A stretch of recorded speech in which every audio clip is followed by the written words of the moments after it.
April 1955, Chartwell, Kent. An elderly man pours the morning's first drink. He has 11 years left to live. His doctor keeps a daily diary, and the bottle on the tray is not his first.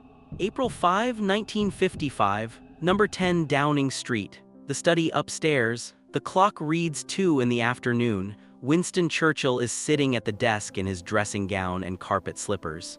A glass of weak whiskey and soda is at his right hand. A cigar is burning in the ashtray. The door has been closed for an hour. He has just resigned. The letter went to the Queen at 3:30 yesterday. Anthony Eden is being sworn in at this moment in the next building. The keys to this house are being changed. Churchill is reading his own farewell speech one more time. He makes a small mark in pencil next to one line. He puts the pencil down. He does not get up. He is 80 years old. He will live another 9 years and 9 months. This is the last 10 years of Winston Churchill. The decade from April 1955 to January 1965 was the private decade. No cabinet, no red boxes, no war, only the slow arithmetic of a body finishing its work. 4 forces closed in on him across those 10 years. The first was his mind. The depression he had named the Black Dog in 1911 returned in longer and longer visits. The second was his body, a sequence of at least 5 strokes, each one taking a little more of his speech.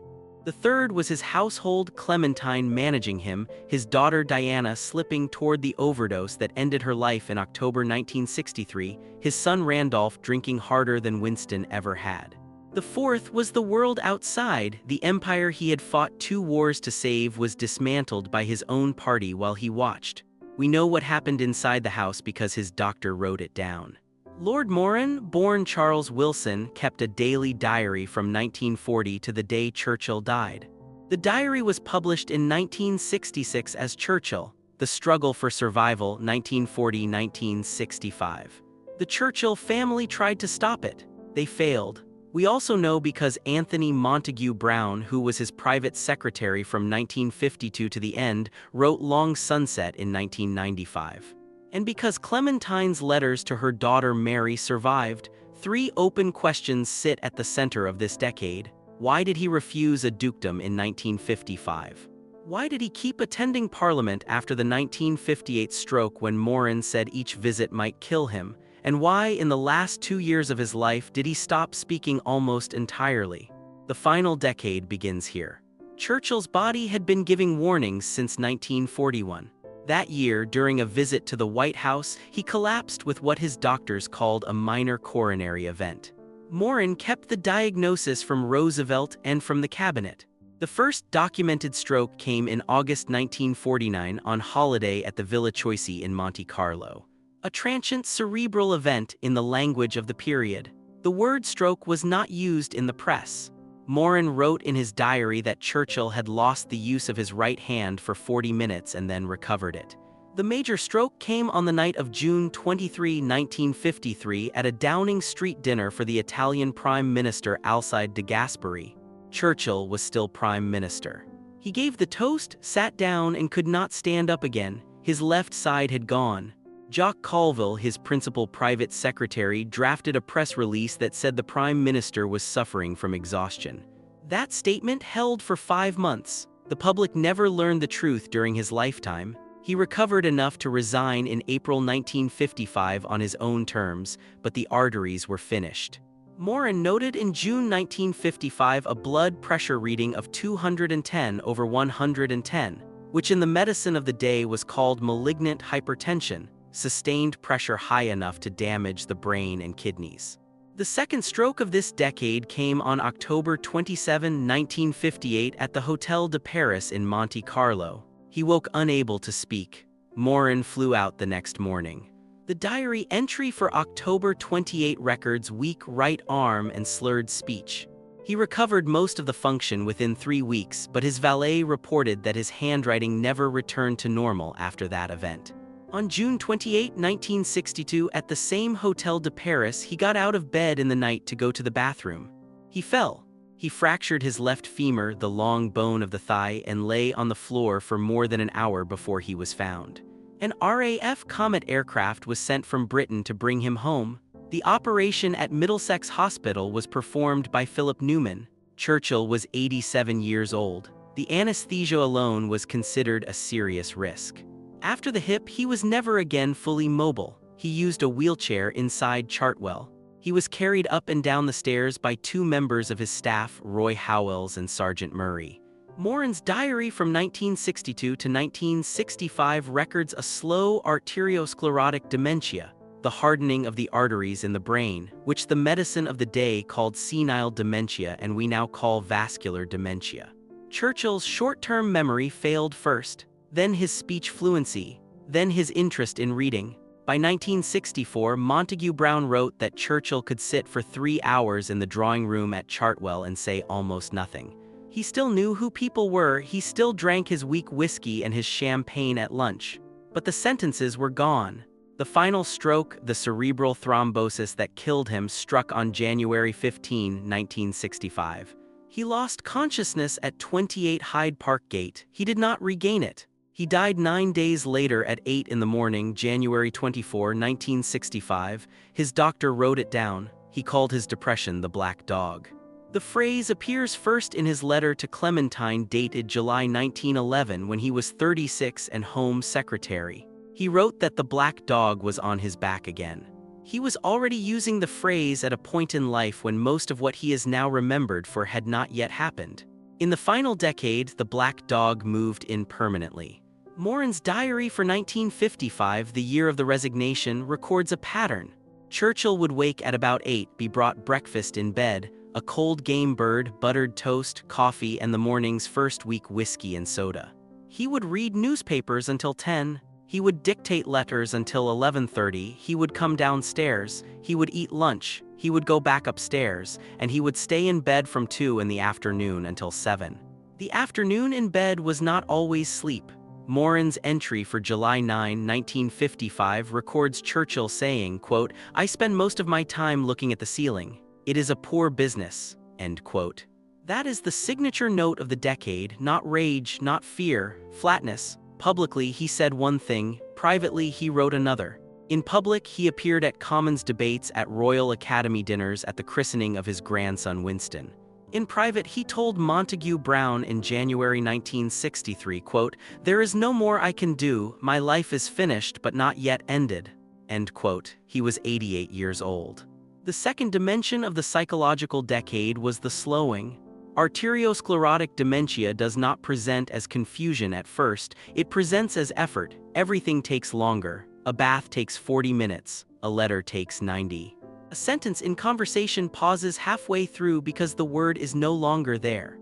Moran's diary for February 1964 describes Churchill staring at a glass of champagne on the table in front of him, unable to remember the name of the man across from him, his own nephew Johnny Churchill, for nearly a full minute.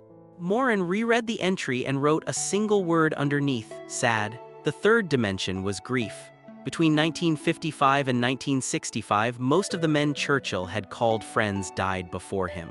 Lord Beaverbrook, the Max of the wartime letters, died in June 1964. Brendan Bracken had died in 1958 at 67. Field Marshal Alan Brooke died in 1963. At each funeral, Churchill sat in a wheelchair or a private pew. He did not speak at any of them. Diana Churchill, his eldest daughter, died on October 20, 1963. She had taken an overdose of barbiturates in her flat on Chester Row. She was 54. The coroner's verdict was death by her own hand while the balance of her mind was disturbed. Mary Soames wrote in her 1979 memoir that Clementine went alone to tell Winston. He sat still for several minutes. Then he said, quote, "Poor Diana," end quote. Then he asked for more whiskey. He did not attend the funeral. Moran recorded no obvious depressive episode around Diana's death. The black dog had become so constant by 1963 that a specific blow produced no visible change. That is what depression looks like at the end of a depressive life. It does not deepen. There is no room left. Montague Brown wrote in Long Sunset that in the last 2 years Churchill would sometimes whisper single sentences to himself during the long silent periods.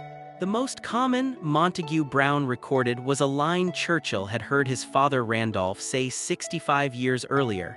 "There is nothing more to do. Winston repeated it privately across 1963 and 1964. Three pressures closed in on Churchill across the decade: the household, the nation, and the empire. Chartwell was a large house in Kent that Churchill had bought in 1922 and had never stopped paying for. The upkeep was punishing. The staff was large: a butler, 2 valets, several maids, a cook, 2 secretaries, a gardener, a chauffeur. The annual cost in 1956, according to the household books kept by Grace Hamblin, was approximately £14,000, the equivalent in today's money of a little under £400,000. Churchill's own income from writing covered some of it. The serialization rights to A History of the English-Speaking Peoples, sold to Life magazine in 1956, brought in about £25,000. But the arithmetic did not balance. In 1946, a syndicate of 3 friends, Lord Camrose, Henry Strakosch, and Bernard Baruch, had bought Chartwell to save it from sale and had given it to the National Trust on condition that Churchill and Clementine could live there for life rent-free.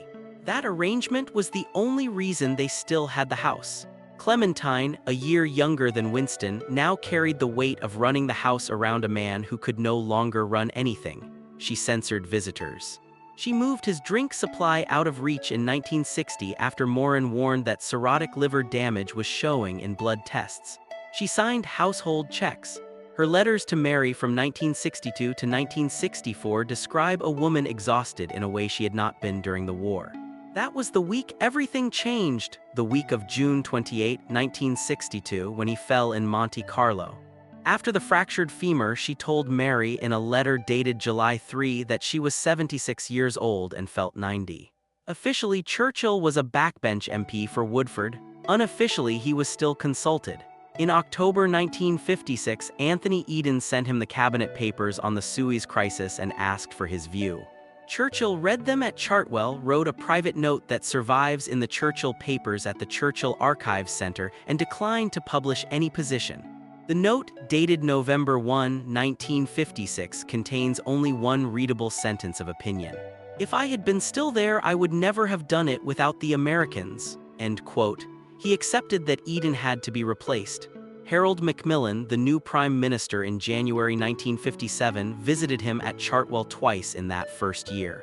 Macmillan kept the notes of both conversations in his diaries. The Harold Macmillan Diaries, edited by Peter Catterall, Volume 1, entries for February 14, 1957 and November 18, 1957. Churchill advised him to hold firm on the nuclear deterrent and to rebuild the American relationship. He offered no opinion on Africa.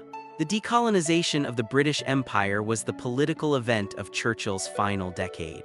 Between 1957 and 1964, more than 20 colonies and protectorates became independent states. Ghana in 1957, Nigeria in 1960, Kenya in 1963. Churchill said almost nothing in public about any of them.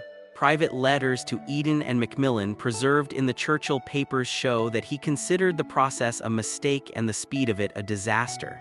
He did not publish the opinion.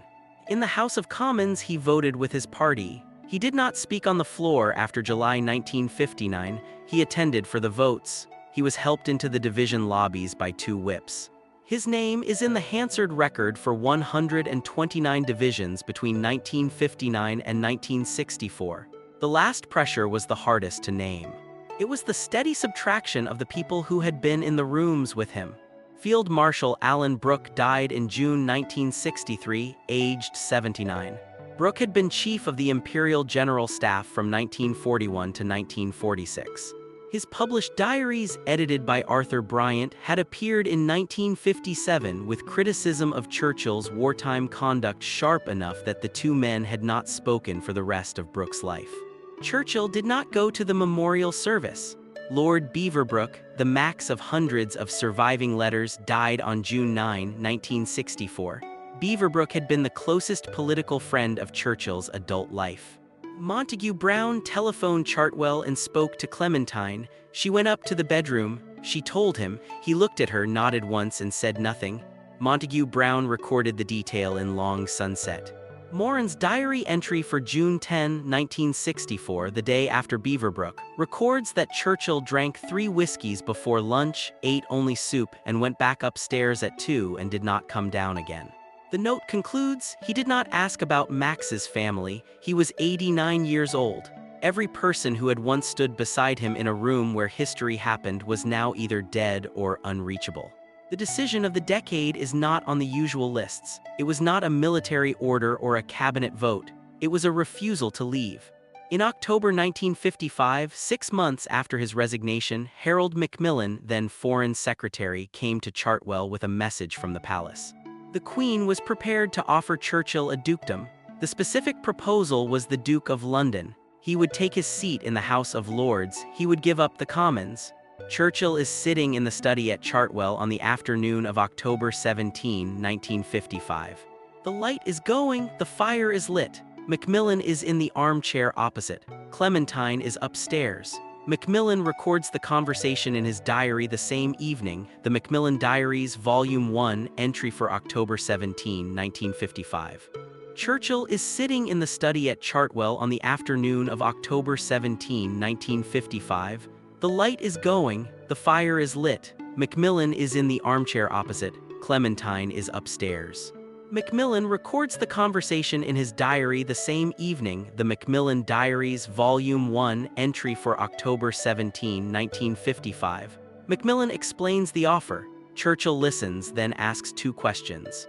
Would the dukedom pass to his son Randolph? And would accepting foreclose Randolph's own future common seat? Macmillan answers honestly.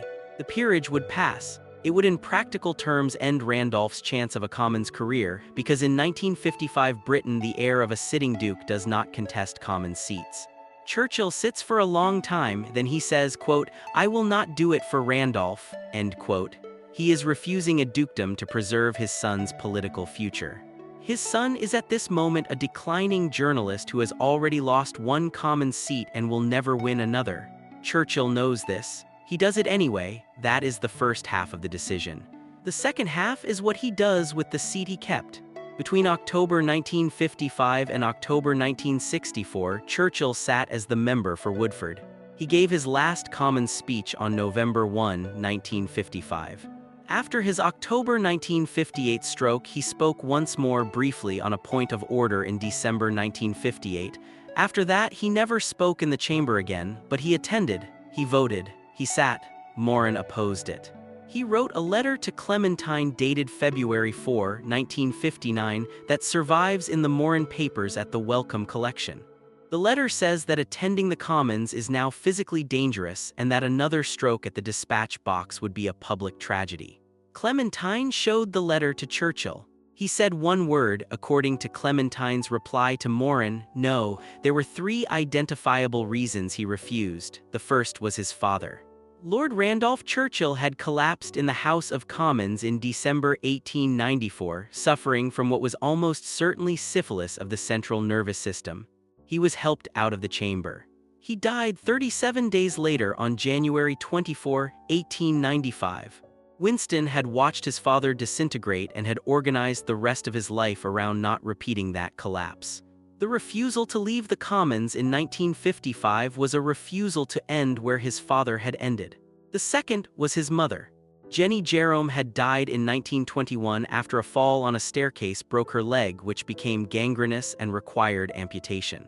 Both his parents had been taken by a single accident of the body. A Commons attendance gave him something to walk toward each morning. Without it, Morin observed in the diary for 1959, he would have stopped walking. The third was simply what he had been. Churchill had first been elected to the Commons in October 1900. He had held 5 different seats across 64 years through 6 monarchs and 14 prime ministers. The Commons was the only room in which he had spent his entire adult life. To give it up voluntarily was to admit that the adult life was over. So he stayed. He attended 129 divisions between 1959 and 1964. He was helped into the chamber through the members' lobby, sat on the front bench below the gangway, and was helped out when the vote was called. He did not vote against his own party once. The personal cost was continuous. The 1962 hip fracture was in part a consequence of going to the Commons. He had flown to Monte Carlo for a short holiday timed around the parliamentary recess, and the fall happened on the first night. On July 27, 1964, he attended the Commons for the last time. He was 89 years old. He sat for the afternoon session. He was wheeled out at about 6 o'clock. Anthony Montague Brown was with him. In the car on the way back to Hyde Park Gate, Churchill said one sentence which Montague Brown wrote down in Long Sunset, chapter 23. The sentence was, quote, "I have finished it," end quote. He never fully recovered from that night. January 15, 1965, 28 Hyde Park Gate. The morning room. Winston Churchill is sitting in the chair by the window. It is about 10 in the morning. Clementine is across the room with the newspapers. Roy Howells, his male nurse, is standing behind the chair. Anthony Montague Brown is at the door. Churchill looks up at the ceiling. He takes one breath that Howells later described as different. His head goes down slowly. Clementine says his name. He does not answer. The cerebral thrombosis has begun. He will not speak again. For 9 days he lies in the upstairs bed. Clementine sits with him. Randolph comes. Mary and Sarah come. Lord Moran comes twice daily. The Queen sends a handwritten note on January 21 which Montague Brown reads aloud at the bedside. On the morning of January 24, 1965 at 8 o'clock he dies. The cause of death on the certificate signed by Dr. Russell Brain is cerebral thrombosis leading to bronchopneumonia. It is the same date on which his father died 70 years earlier. Montague Brown recorded that Churchill had often told him across the last 2 years that he expected to die on that date. Winston Churchill was 90 years old. Churchill was born on November 30, 1874 into the Victorian governing class and died on January 24, 1965, 4 months before Britain applied for European Community membership. The Britain he was born into and the Britain he died into were not the same country. That was the final decade of Winston Leonard Spencer Churchill, the last 10 years of a man who shaped the world. And this is what they actually looked like from the records that survived. If you want to see what power actually costs, subscribe. Every week, one more final decade. Next week, Longwood House on St. Helena, a smaller room. A shorter life? The man inside it is 51 years old and the medicine on the table beside the bed was not made in France. Disclaimer: every claim in this video is sourced to a documented historical record. No speculation, no invented quotes. Terminal Decade is an analytical history project.